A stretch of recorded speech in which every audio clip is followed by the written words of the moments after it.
Dalam hidup kita yang sentiasa sibuk ni, kita selalu berlumba-lumba kan? Tapi pernah tak kita berhenti sekejap dan fikir, untuk apa sebenarnya semua ni? Hari ni kita nak kupas satu surah yang sangat power, surah At-Takasur. Walaupun pendek, mesej dia memang mendalam. Jom kita selami sama-sama. Kita mulakan dengan soalan ni. Cuba fikir sekejap.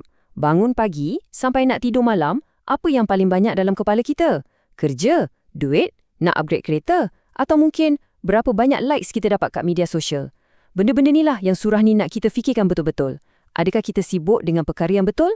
Okey, jom kita masuk ke bahagian pertama. Kita akan kenal dulu dengan surah yang hebat ni. Nah, ini dia teks penuh surah At-Takasur. Nampak ringkas je kan? Tapi di sebalik tulisan yang indah ni, setiap perkataan dia tu penuh dengan makna yang boleh buat kita terfikir panjang.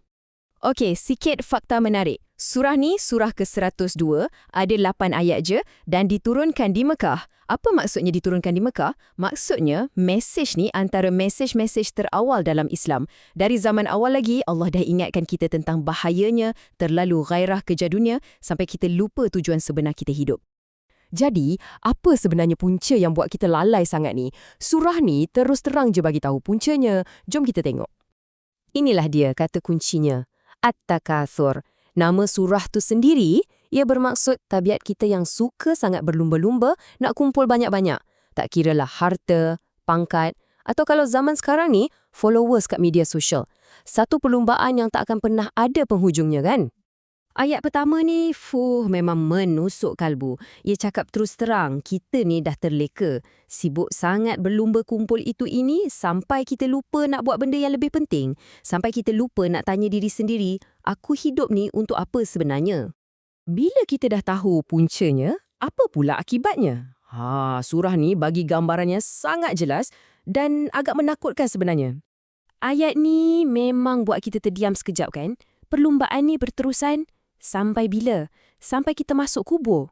Cuba bayangkan, kita habiskan satu seumur hidup kita berlumba, tapi di garisan penamat, semuanya tak bawa apa-apa makna. Itulah realiti yang surah ni nak kita sedar.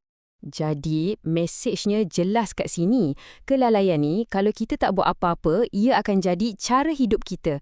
Ia akan makan masa kita, tenaga kita, sehinggalah nafas kita yang terakhir. Waktu tu, barulah kita sedar, semuanya dah terlambat. Dan inilah kemuncaknya, peringatan tentang hari perhitungan. Setiap satu nikmat yang kita ada, kesihatan kita, masa lapang kita, keluarga kita, duit kita, semuanya akan ditanya, adakah kita guna untuk kebaikan atau ia buat kita lagi jauh dari Tuhan? Soalan berat ni. Okey, lepas dah dengar amaran-amaran tu, mesti ada jalan keluarnya kan? Tentulah ada. Sekarang, jom kita fokus pada mesej utama dan pengajaran penting yang boleh kita ambil. Ada 3 pengajaran utama yang boleh jadi panduan kita. Pertama, sentiasa ingat akhirat. Bila kita ingat destinasi terakhir kita, automatik kita akan betulkan prioriti hidup kita. Kedua, belajar bersyukur. Syukur ni ubat paling mujarab untuk penyakit, tak pernah cukup. Dan ketiga, jauhi sifat bangga diri. Bila kita rendah diri, barulah kita nampak kebaikan orang lain dan berhenti banding-bandingkan hidup kita. Baiklah, macam mana kita nak jadikan semua pengajaran ni sebahagian daripada hidup kita? Jom kita lihat beberapa langkah praktikal yang kita boleh mula hari ini juga dan kita buat sikit ulang kaji. Ini antara cara paling mudah.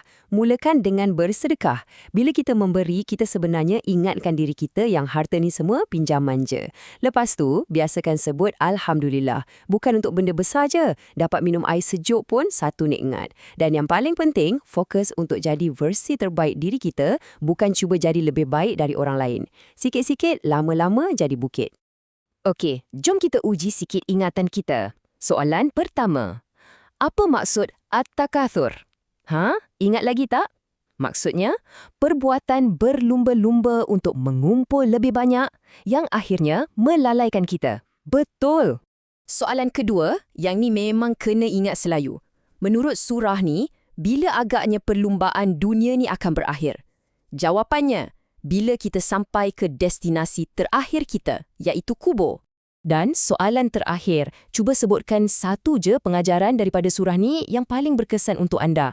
Mungkin tentang bersyukur atau mungkin tentang bahaya sifat bangga diri. Pilih satu dan cuba amalkan. Sebagai penutup, saya nak tinggalkan anda dengan soalan ni untuk direnungkan. Dalam dunia kita sekarang ni, apa takatur peribadi kita? Apa perlumbaan yang sedang kita sertai tanpa kita sedar? Cuba kenal pasti dan mula ambil langkah untuk keluar dari perlumbaan tu. Semoga perkongsian kita hari ini bermanfaat. Terima kasih kerana bersama saya.